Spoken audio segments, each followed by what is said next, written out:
अब ओशो को अगर ठीक से कोई समझा हो तो ओशो ने स्पष्ट कह दिया है कि जो रास से गुजरेगा वही ब्रह्मचारी हो सकता है, जो बचेगा, जो इस शिक्षा को दबाएगा वो जबरदस्ती ब्रह्मचारी हो सकता है, लेकिन उसका चित्त मुक्त नहीं होगा।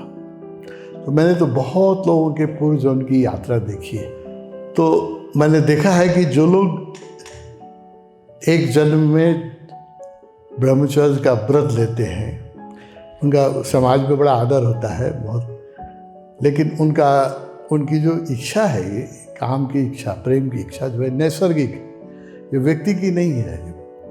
और ठीक से समझो तो ये परमात्मा की बनाई हुई हमें, जैसे कि खाने की इच्छा है ना, शरीर की इच्छाएं, सोने की इच्छा है, ये किसी को कैसे दबाओगे तुम? तुम्हारी इच्छा नहीं ना, ये तो प्रकृति ने बनाया है, परमात्मा ने बनाया है। तो उसको लोग अगर अनुशासन से, योग से, अपने खाने पीने के नियंत्रण से अगर इस जन्म में दबा भी दिए, तो मैंने ऐसा हजारों उदाहरण देखा है कि ऐसे लोगों का अगला जन्म जो होता है वो बहुत ज़्यादा संबंधों का होता है। उनकी इस जन्म में जो दबाया था वो अगले जन्म में विस्फोट की तरह निकलता है। और थोड़े से लोग इस जन्म में ब्रह्मचर्य को प्राप्त होते हैं, लेकिन उनका तुम अगर अतीत जन्म देखोगे तो वो या तो उन्होंने अब पिछले जन्मों में बहुत भोग विलास कर लिया है। वही लोग इस जन्म में नहीं, ऐसा नहीं कि नहीं है ब्रह्मचारी, कुछ लोग हैं ब्रह्मचारी, थोड़े से लोग हैं, बहुत रेयर है, लाख में एक होगा। या धन की इच्छा है, इस जन्म में जो बहुत त्यागी हो जाते हैं, है ना, धन की। तो देखोगे पूर्व जन्म में या राजा थे, महाराजा थे, बहुत संपत्ति में खेल चुके हैं। संपत्ति की जो वासना है, दो वासनाएं मनुष्य के शरीर में बहुत प्रबल, मन में, शरीर में तो भोजन की वासना है, लेकिन मन में दो वासनाएं बहुत प्रबल है। रामकृष्ण कहा करते थे कामनी और कंचन। कामनी मतलब सेक्स और कंचन मतलब धन। तो ये दो वासना जो बहुत जोर से मन पकड़ता है। तो जिन्होंने पिछले जन्मों में ये कामनी और कंचन की वासना पूरी कर ली है, इस जन्म में वो वैरागी होते हैं और ब्रह्मचारी भी होते हैं। थोड़े से लोग होते हैं, लेकिन जो लोग जबरदस्ती करते हैं बिना अनुभव के, उनका अगला जन्म बड़ा भोगी का होता है। इसलिए जो शीर्षक दिया गया है, रास बिहारी ही ब्रह्मचारी हो सकता है। ब्रह्मचर्य का अर्थ क्या है? ब्रह्मचर्य का अर्थ नपुंसकता नहीं है। ब्रह्मचर्य का अर्थ कस के लंगोट बांध लेना नहीं है। ब्रह्म जैसी जिसकी चर्या हो, जिसका व्यवहार जो है वो परमात्मा के जैसा हो, वो ब्रह्मचारी है।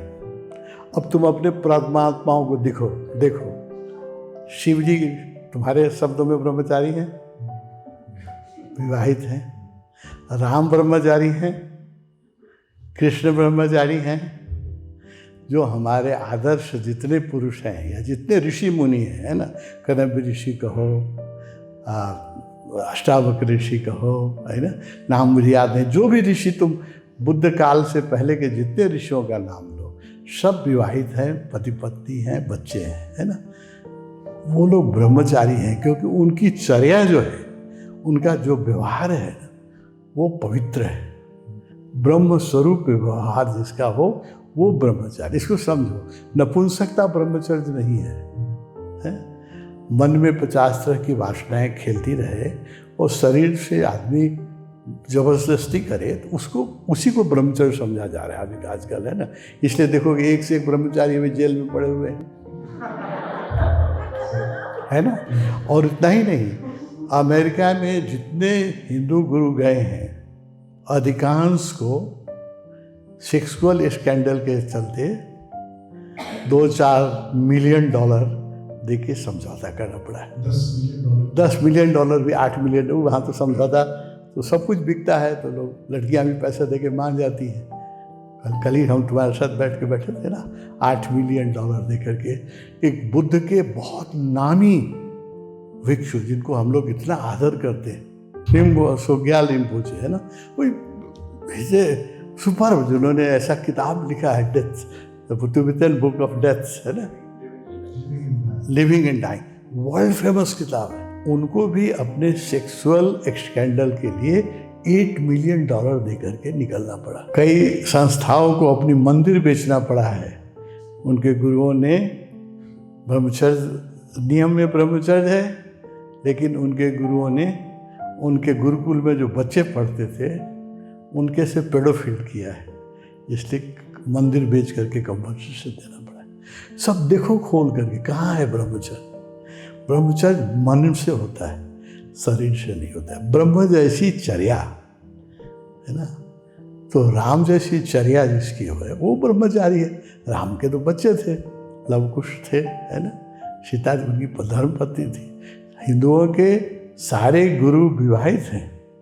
बुद्ध ने भी विवाह किया था, बुद्ध का भी लड़का था है ना। तो इसको इस परिप्रेक्ष्य में देखोगे तब ब्रह्मचर्य समझ में आएगा।